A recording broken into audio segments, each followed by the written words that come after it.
기생충년. 너한테는 한 푼도 못 줘. 당장 나가. 시어머니가 주방 한복판에서 이혼 서류를 내밀며 소리를 질렀죠.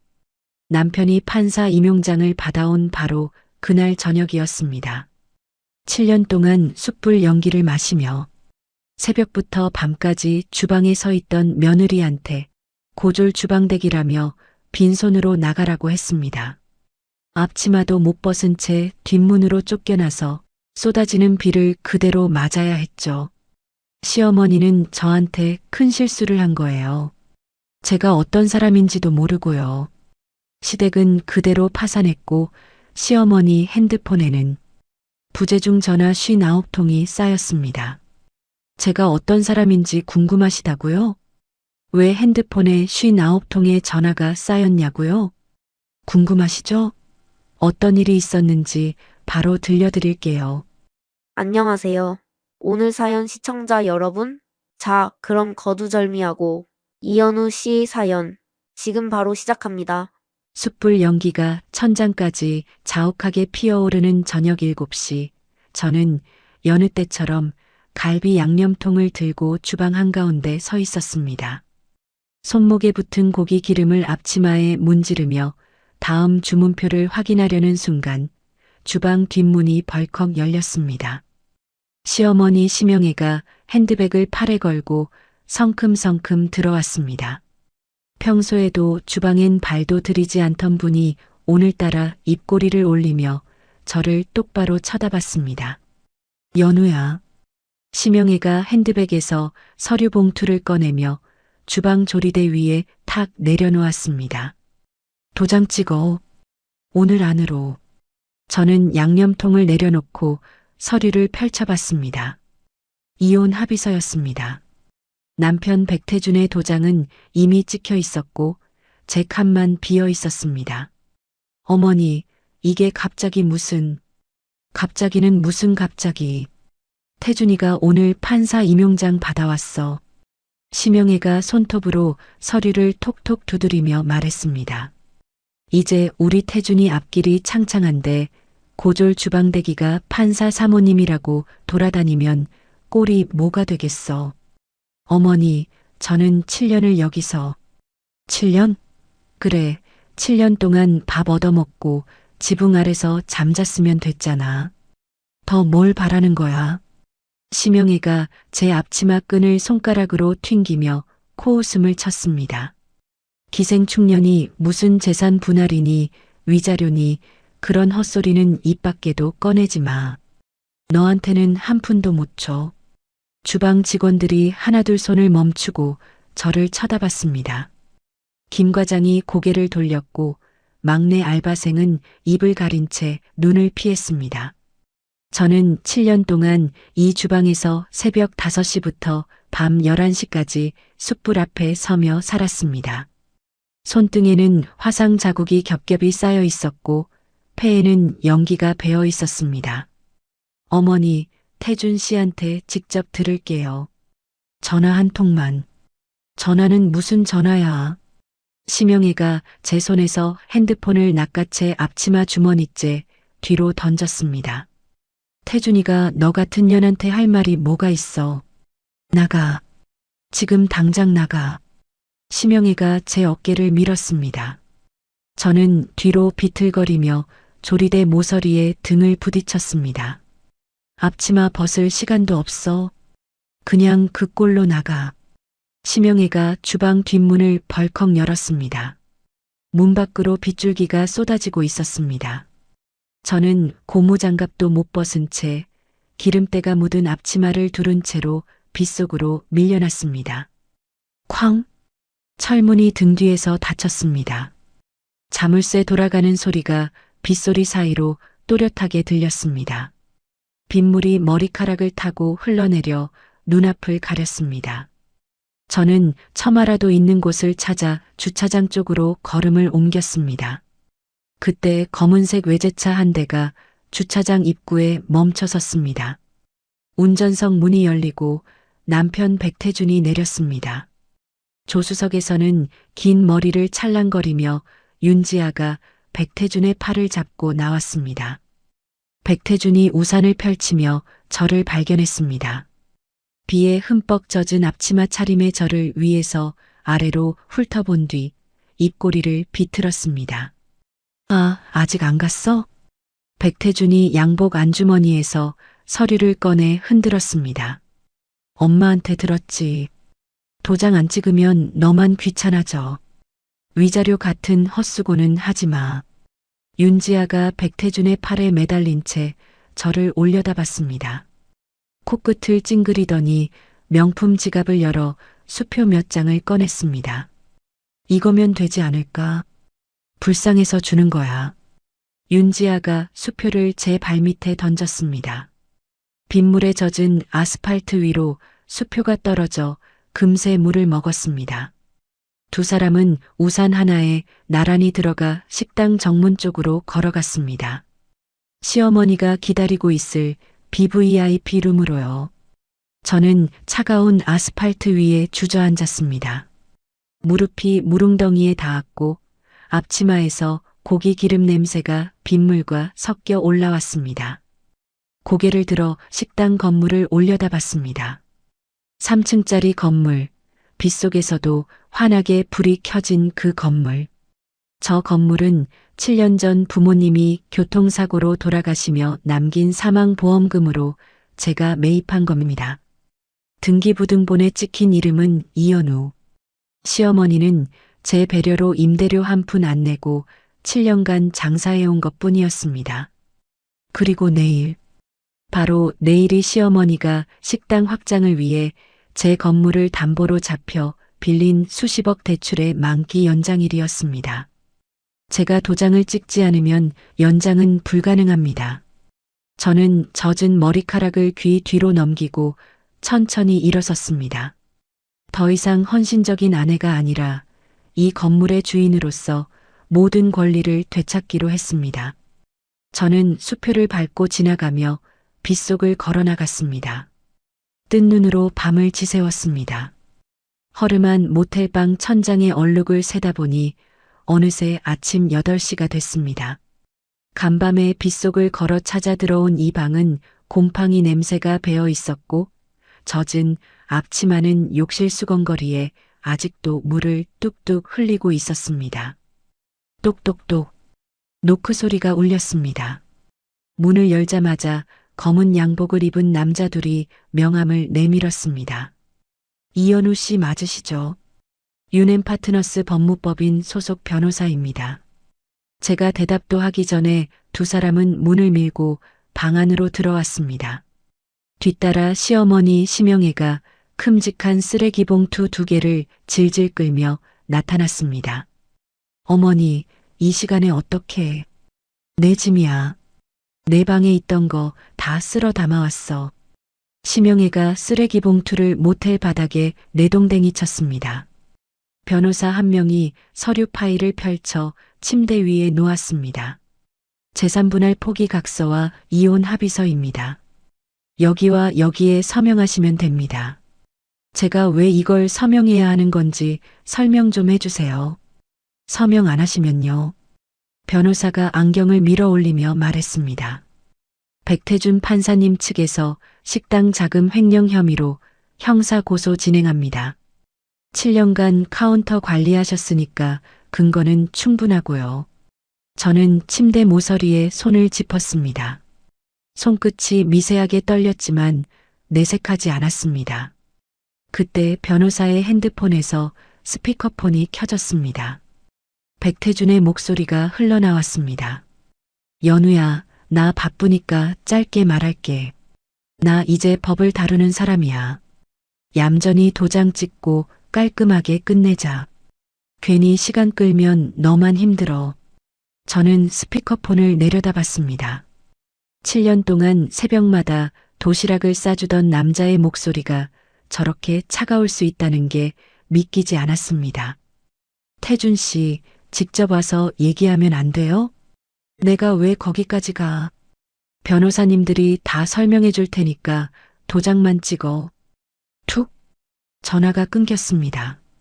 심영애가 쓰레기 봉투에 입구를 벌리더니 제 옷가지들을 한 움큼 꺼냈습니다. 핸드백에서 가위를 꺼낸 심영애가 제 블라우스 소매를 찢어버리기 시작했습니다. 싹, 싹, 싹. 어머니, 그만하세요. 뭘 그만해. 빈몸으로 쫓겨난 주제에 아직도 판사 사모님 행세하고 싶어? 내년은 이 누더기가 딱 어울려. 심영애가 찢어진 옷 조각을 제 얼굴에 던졌습니다. 천 조각이 뺨을 스치며 바닥에 떨어졌습니다. 저는 주먹을 꽉 쥐었습니다. 하지만 반격하지 않았습니다.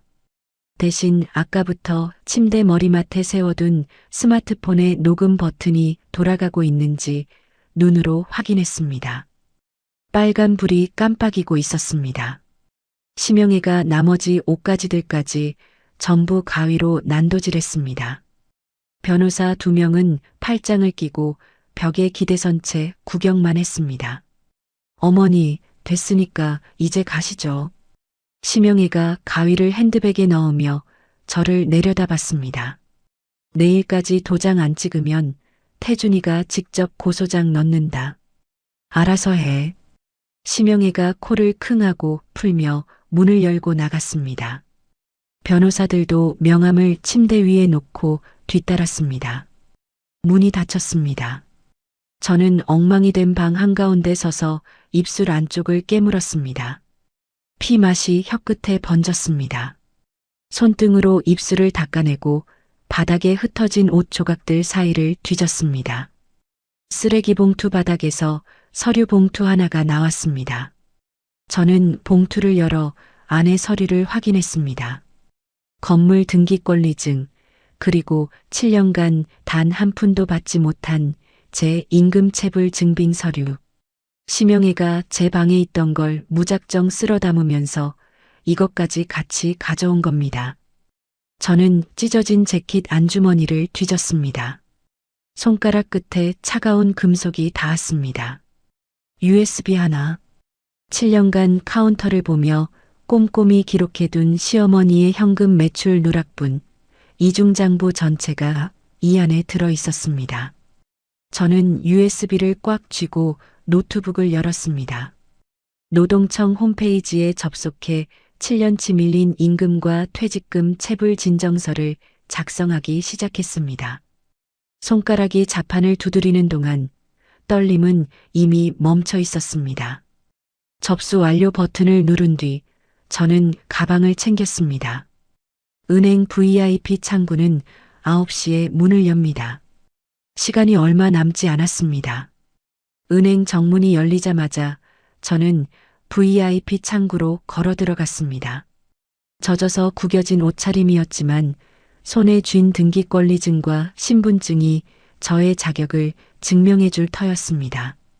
이현우 고객님, 오랜만에 오셨네요. 무엇을 도와드릴까요? 지점장 박 부장이 자리에서 일어나 고개를 숙였습니다. 박 부장님, 단도직입적으로 말씀드릴게요. 제 건물 명의로 제공된 담보 동의를 철회하려고 왔습니다. 연대보증도 해지할 거예요. 박 부장의 미소가 굳었습니다. 볼펜을 만지작거리던 손이 멈췄습니다.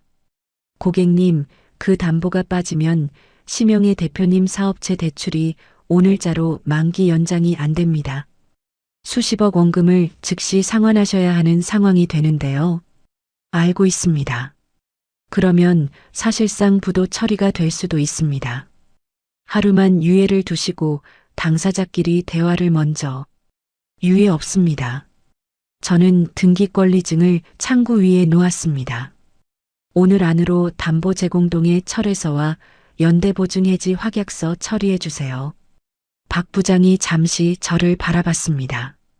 저는 눈을 피하지 않았습니다. 박 부장이 한숨을 삼키며 서류함에서 양식을 꺼냈습니다. 여기와 여기에 서명해 주십시오. 펜을 받아 이름을 적었습니다. 도장을 꾹 눌렀습니다. 잉크가 종이에 번지는 그 순간 시어머니의 자금줄이 끊어지는 소리가 들리는 것 같았습니다. 은행을 나온 저는 곧바로 법률사무소로 향했습니다. 어젯밤 인터넷으로 찾아둔 노동 전문 변호사였습니다. 이현우 씨, 임금체불 진정서는 이미 노동청에 접수하셨고요. 이걸 근거로 법원에 채권 가압류 신청을 바로 넣겠습니다. 변호사가 제 서류를 넘기며 고개를 끄덕였습니다. 식당 사업용 통장 전부요. 카드 결제 대금이 들어오는 통장까지 포함해서요. 네, 전부 다 묶어주세요. 변호사가 법원 전자소송 시스템에 접속해 신청서를 올렸습니다. 제가 가진 증빙 서류가 워낙 명확했기에 법원은 오후가 되기도 전에 가압류를 인용했습니다. 시어머니의 모든 현금 흐름과 카드 매출 입금이 그 즉시 얼어붙었습니다. 마지막으로 저는 우체국으로 갔습니다. 건물 명도를 예고하는 내용 증명 우편을 작성했습니다. 받는 사람 심영애. 내용은 간단했습니다. 무상 임대차 계약을 해지하니 건물을 비워달라는 것. 특급으로 보내주세요. 우체국 직원이 봉투에 도장을 찍고 접수증을 건넸습니다. 저는 접수증을 가방에 넣고 우체국을 나왔습니다. 시계를 봤습니다. 오후 2시. 지금쯤 시어머니와 백태주는 뭘 하고 있을까? 저는 택시를 잡아 타고 시어머니가 예약해둔 고급 한정식집 근처로 향했습니다. 어제 주방 직원 김 과장에게 들었습니다. 오늘 시어머니가 윤지안의 가족을 불러 모아 상견례 겸 판사 임용 축하 파티를 연다고요. 한정식집 맞은편 카페에 자리를 잡고 앉았습니다. 유리창 너머로 한정식집 입구가 훤히 보였습니다.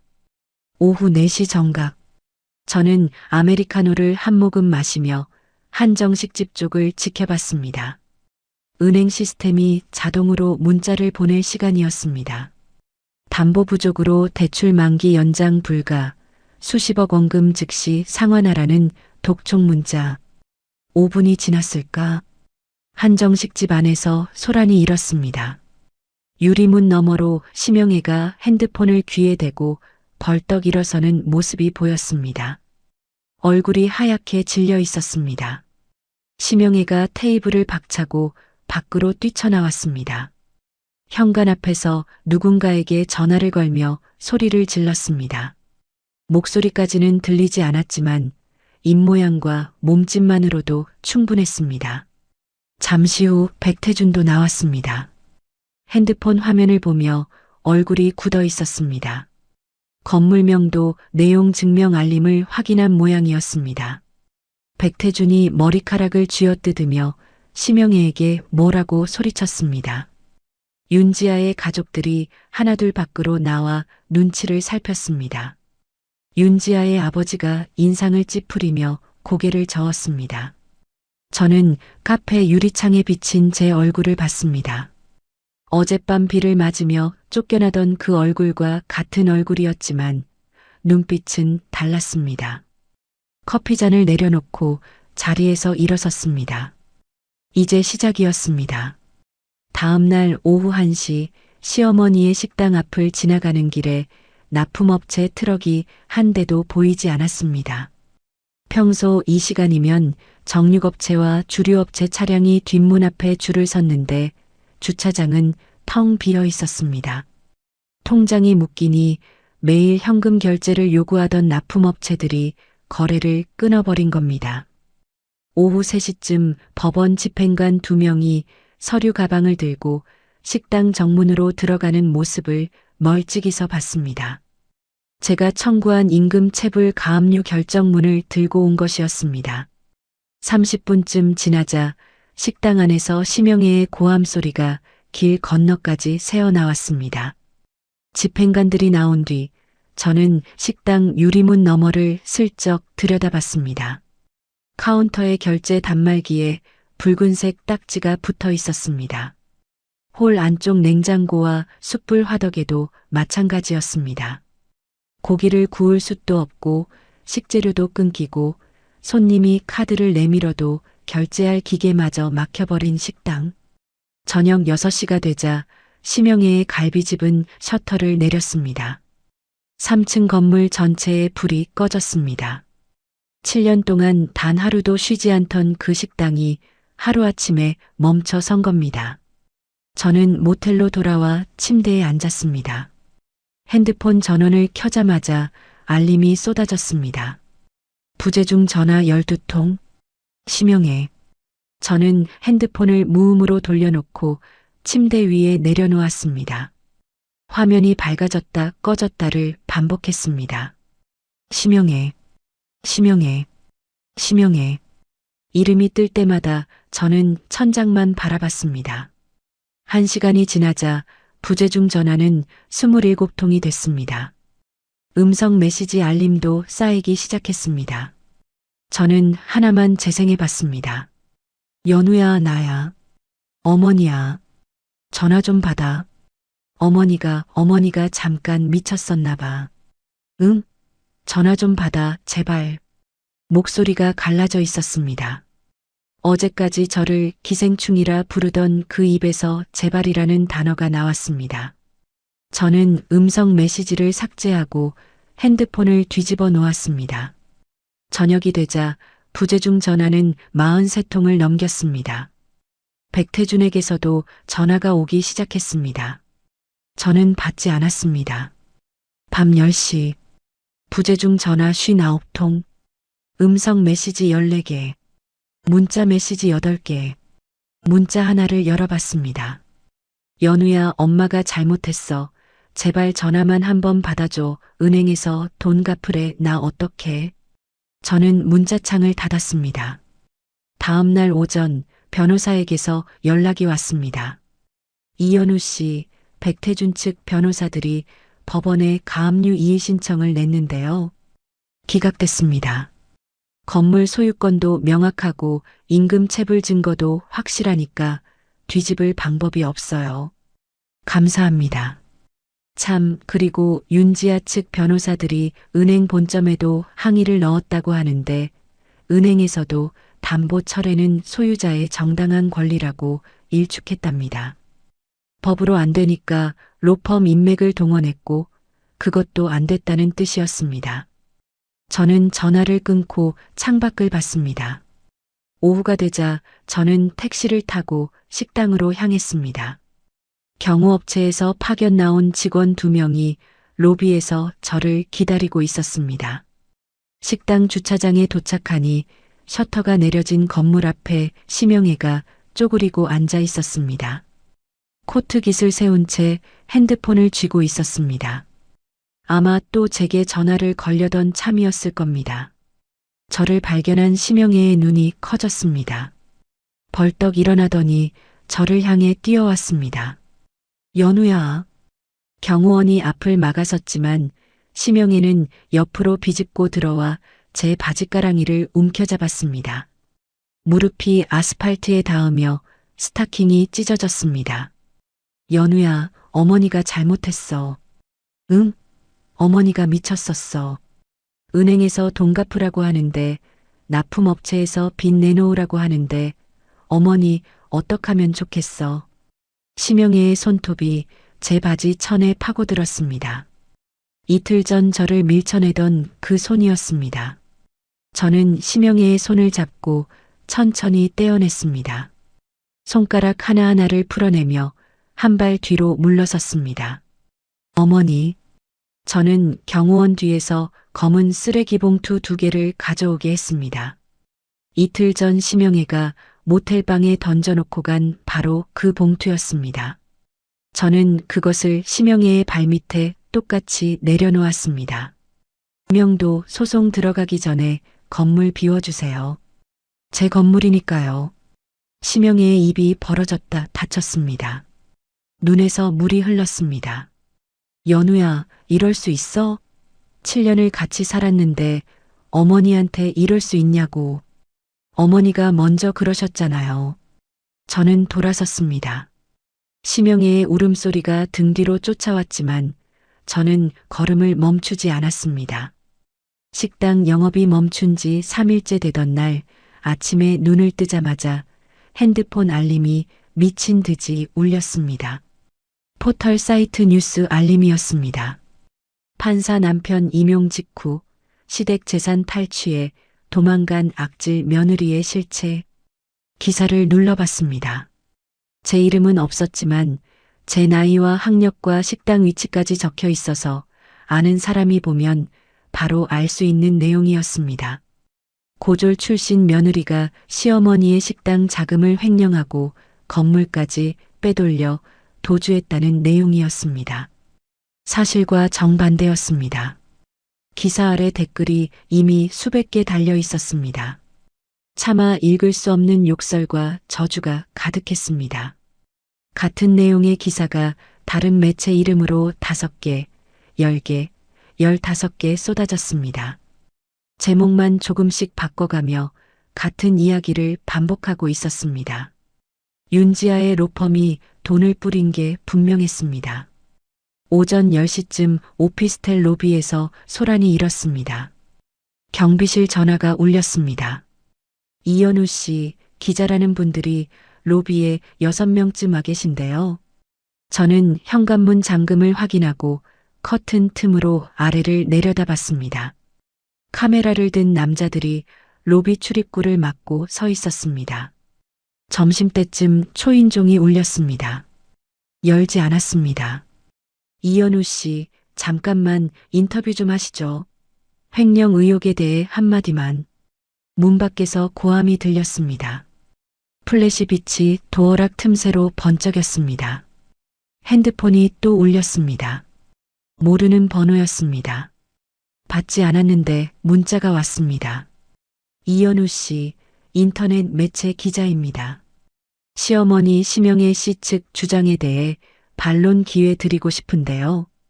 반론 기회라니. 저를 범죄자로 몰아놓고 반론 기회를 준다는 말이 어처구니가 없었습니다. 오후가 되자 상황은 더 나빠졌습니다. 인터넷에 제 오피스텔 주소가 퍼졌습니다. 식당 납품업체 사장들까지 로비로 몰려왔습니다. 이현우, 나와. 우리 대금 3개월치 어디 갔어? 네가 빼돌렸다며. 로비에서 고함치는 소리가 7층까지 올라왔습니다. 업체 사장들은 기사를 보고 제가 돈을 빼돌린 주범이라 믿고 있었습니다.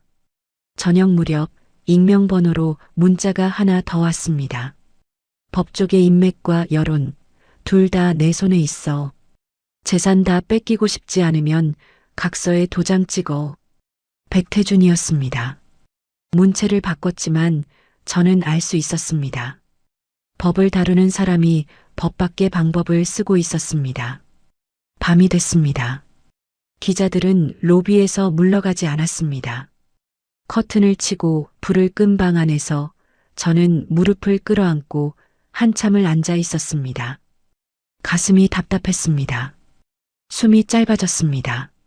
전화기 화면에 찍히는 악플 알림을 볼 때마다 손끝이 차가워졌습니다. 하지만 울지 않았습니다. 저는 심호흡을 하고 노트북을 열었습니다. 화면 불빛이 어두운 방을 밝혔습니다. USB를 꽂았습니다. 7년간 기록한 이중장부 파일을 열었습니다. 수십억 대 현금 매출 누락 내역, 차명 계좌 이체 기록이 날짜별로 정리되어 있었습니다. 폴더를 하나 더 열었습니다.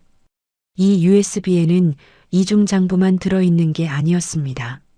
3개월 전 백태준이 판사 임용 확정 통보를 받던 날 밤이 떠올랐습니다.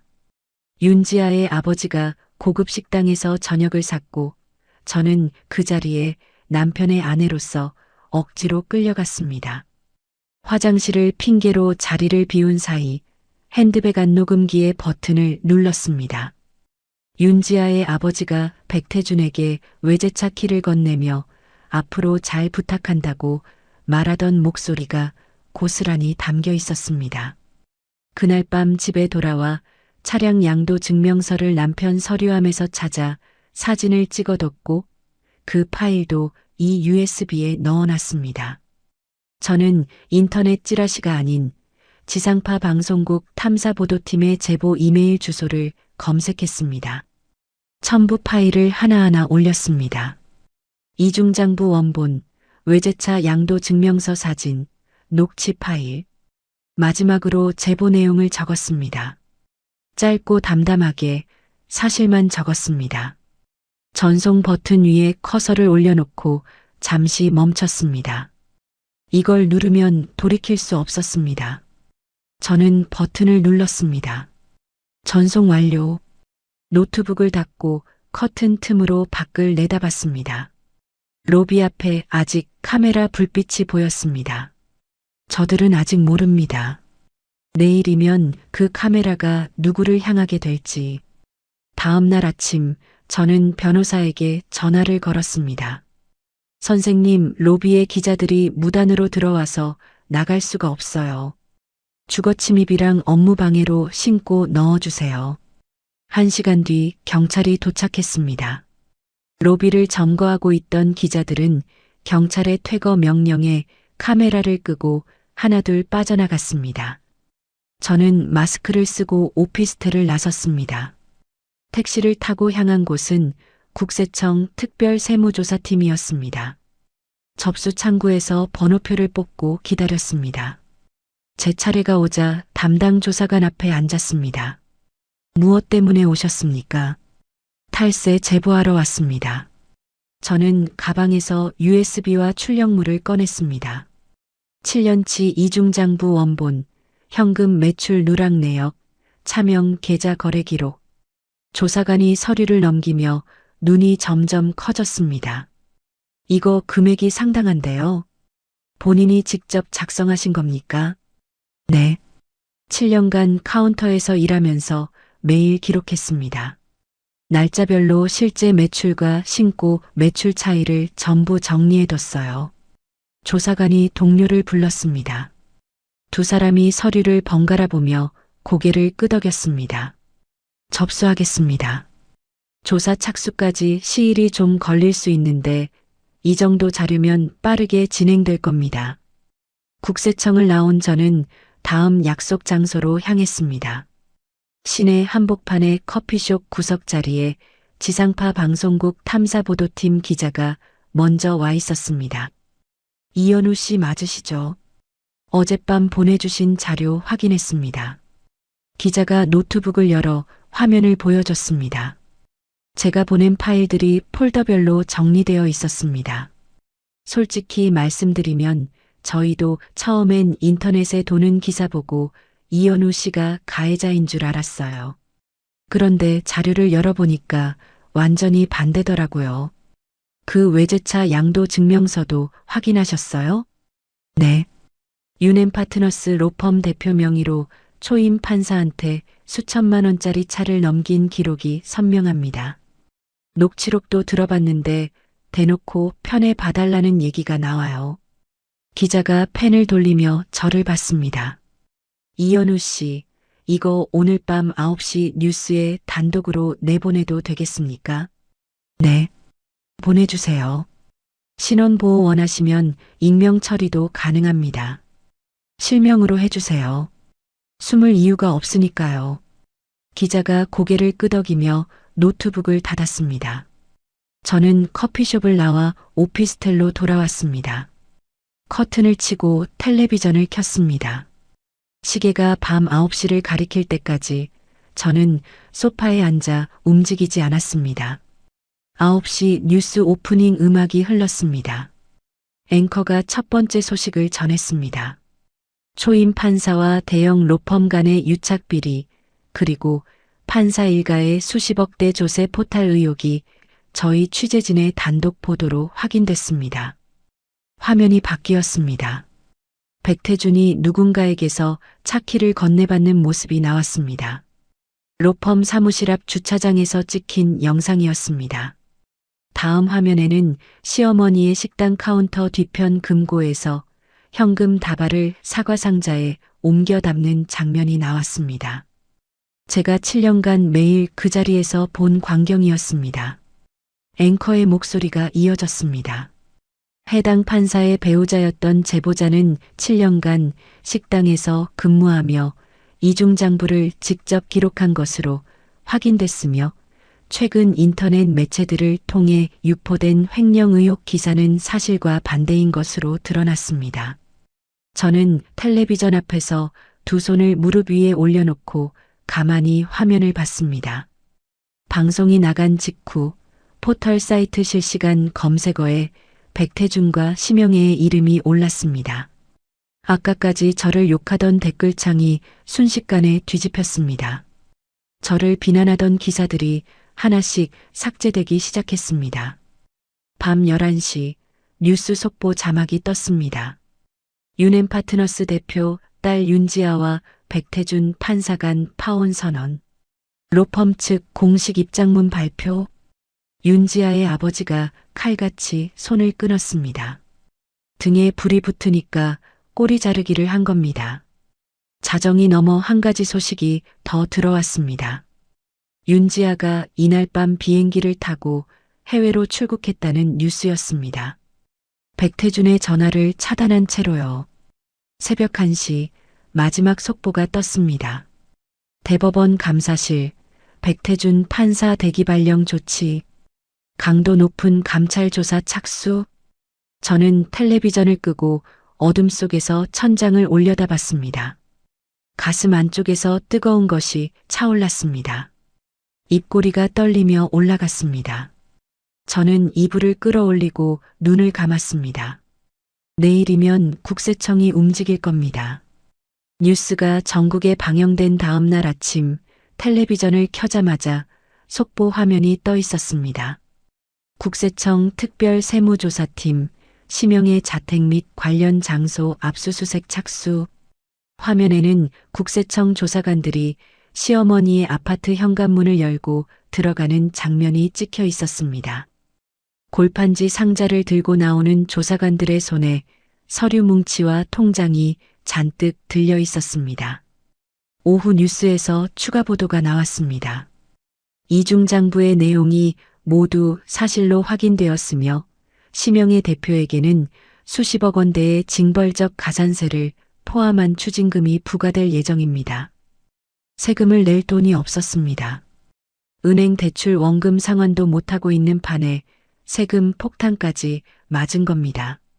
시어머니가 어딘가에 숨겨뒀을 비상금마저 국세청이 전부 찾아내 압류해버렸습니다.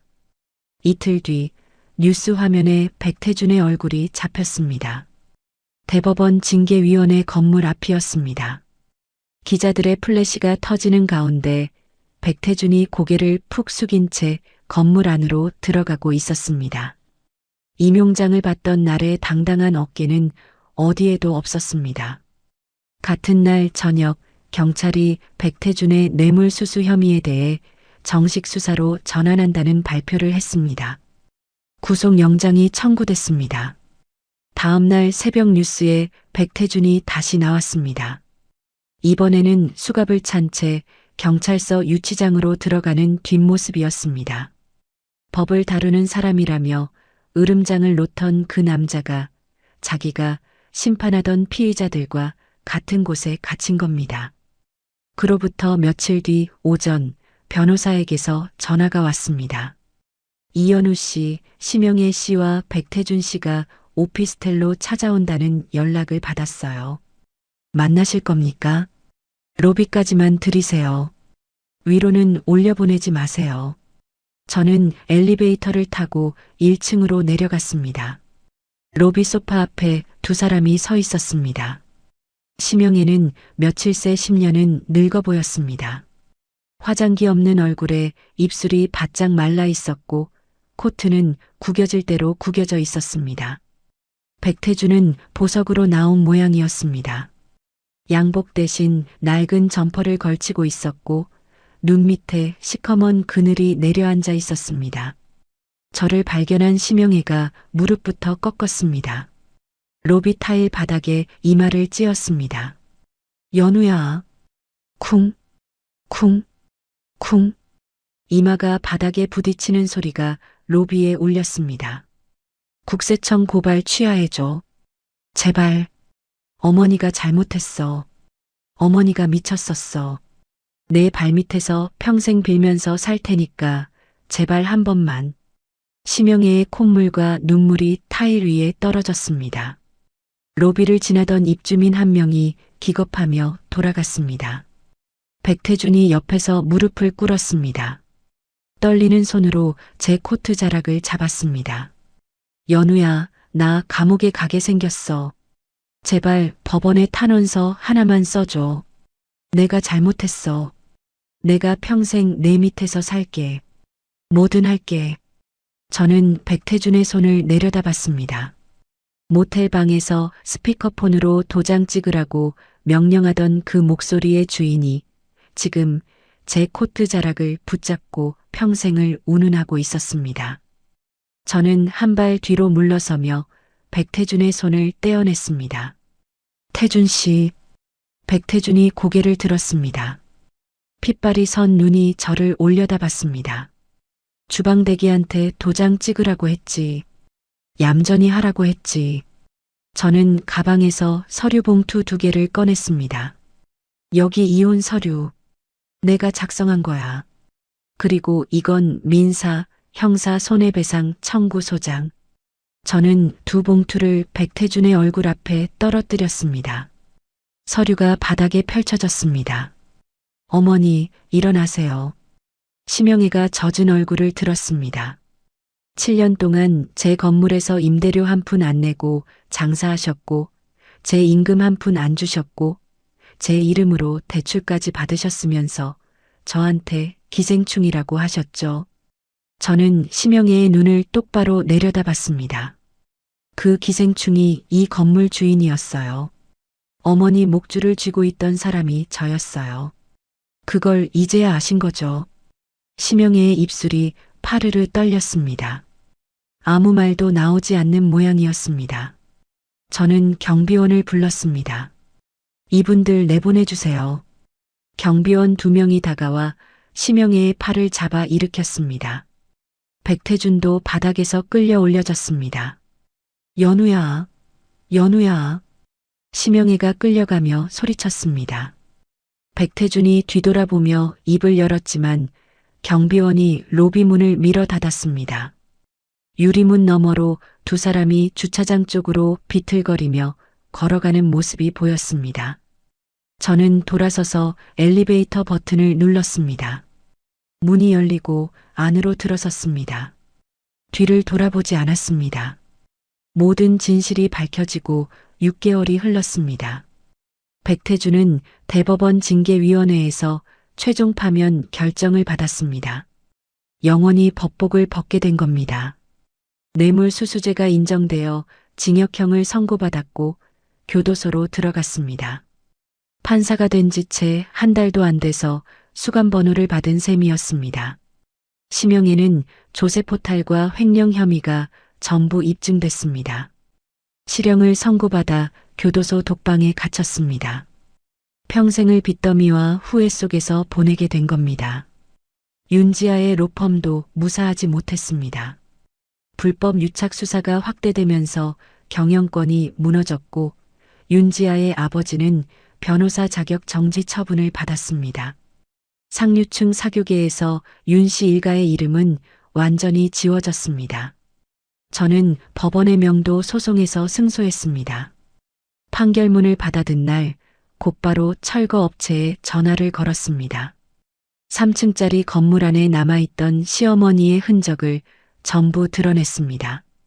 숯불 화덕, 기름때가 낀 환풍기, 갈비 양념 냄새가 배어든 벽지까지 포크레인이 내부를 뜯어내는 소리를 들으며 저는 공사 현장 앞에 팔짱을 끼고 서 있었습니다. 4개월간의 공사 끝에 건물이 새로 태어났습니다. 1층은 오픈 키친이 보이는 모던한 홀, 2층은 프라이빗 다이닝룸, 3층은 제 사무실. 건물 외벽에 걸린 간판에는 제 이름 석자가 또렷하게 새겨져 있었습니다. 오픈 첫날 아침, 저는 깔끔한 검은색 정장을 입고 레스토랑 정문 앞에 섰습니다. 직원들이 양쪽으로 줄 서서 고개를 숙였습니다. 대표님, 오늘 저녁 예약 전 테이블 만석입니다. 매니저가 태블릿을 들고 보고했습니다. 2달치 예약이 이미 꽉 차 있었습니다. 지상파 뉴스를 통해 제 사연이 알려진 뒤로 전국에서 손님들이 몰려든 겁니다. 저녁 영업이 시작되자 홀이 가득 찼습니다. 웃음소리와 그릇 부딪히는 소리가 건물 전체를 채웠습니다. 제가 직접 뽑은 셰프들이 오픈 키친에서 불꽃을 올렸고 손님들이 감탄하며 핸드폰을 들었습니다. 대표님, 3번 테이블 손님이 직접 인사드리고 싶다고 하시는데요. 제가 갈게요. 홀을 누비며 손님들과 인사를 나눴습니다. 7년 전 이 자리에서 앞치마를 두르고 숯불 앞에 서던 저와 같은 사람이라고는 아무도 믿지 못할 겁니다. 브레이크 타임에 3층 사무실로 올라갔습니다. 책상 위에 우편물이 하나 놓여 있었습니다. 교도소 발신 도장이 찍힌 봉투. 보낸 사람 백태준. 저는 봉투를 집어들었습니다. 손끝으로 두께를 가늠했습니다. 꽤 여러 장을 쓴 모양이었습니다. 반성문이든 사과문이든 읽을 생각은 없었습니다. 책상 옆 파쇄기에 봉투를 그대로 밀어 넣었습니다. 위잉. 종이가 잘게 잘려나가는 소리를 들으며 의자에 앉았습니다. 컴퓨터를 켜고 오늘 하루 매출을 확인했습니다. 카드 결제, 현금 영수증, 한 건 한 건 투명하게 찍혀 있었습니다. 담당 세무사가 보내온 이번 달 세금 납부 확인서도 열었습니다. 단 1원도 빠짐없이, 단 1원도 숨기지 않고 처리된 숫자들이었습니다. 저는 의자 등받이에 기대며 천장을 올려다봤습니다. 6개월 전 허름한 모텔방에서 올려다보던 얼룩진 천장과는 달랐습니다. 깨끗한 하얀 천장 위로 간접 조명이 부드럽게 퍼지고 있었습니다. 인터폰이 울렸습니다. 대표님, 브레이크 타임 끝났습니다. 저녁 2부 손님들 들어오고 계세요. 네, 내려갈게요. 저는 자리에서 일어나 거울 앞에 섰습니다. 정장 소매를 매만지고 머리카락을 귀 뒤로 넘겼습니다. 손등에 화상 자국이 눈에 들어왔지만 더 이상 숨기지 않았습니다. 그건 제가 7년을 버텨냈다는 증거니까요. 사무실 문을 열고 계단을 내려갔습니다. 1층 홀이 내려다 보였습니다. 제 이름이 적힌 건물, 제 이름으로 된 법인 통장, 꼬박꼬박 쌓이는 매출, 그 묵직한 숫자들이 주는 안도감에 입꼬리가 올라갔습니다. 저는 홀을 향해 걸어 내려갔습니다. 시청자 여러분은 오늘 사연을 들으면서 어떤 생각을 하셨나요? 살다 보면 가슴이 미어지는 순간이 한두 번이 아니잖아요. 가족을 위해 내 것을 내어주고 하고 싶은 말이 있어도 꾹꾹 눌러서 참고 하지만 돌아오는 건 배신뿐이었던 한설인 세월. 그래도 그 세월이 헛되지 않았다는 걸 이현우 씨의 사연이 보여주는 것 같습니다. 늦었다고 생각하는 그 순간이 가장 빠른 때라는 말. 오늘따라 더 와닿더라고요. 저처럼 시청자분들에게도 와닿고 느끼는 게 있었으면 좋겠습니다. 오늘 사연도 끝까지 들어주신 시청자 여러분들께 감사 인사 올립니다. 오늘 하루도 행복하세요.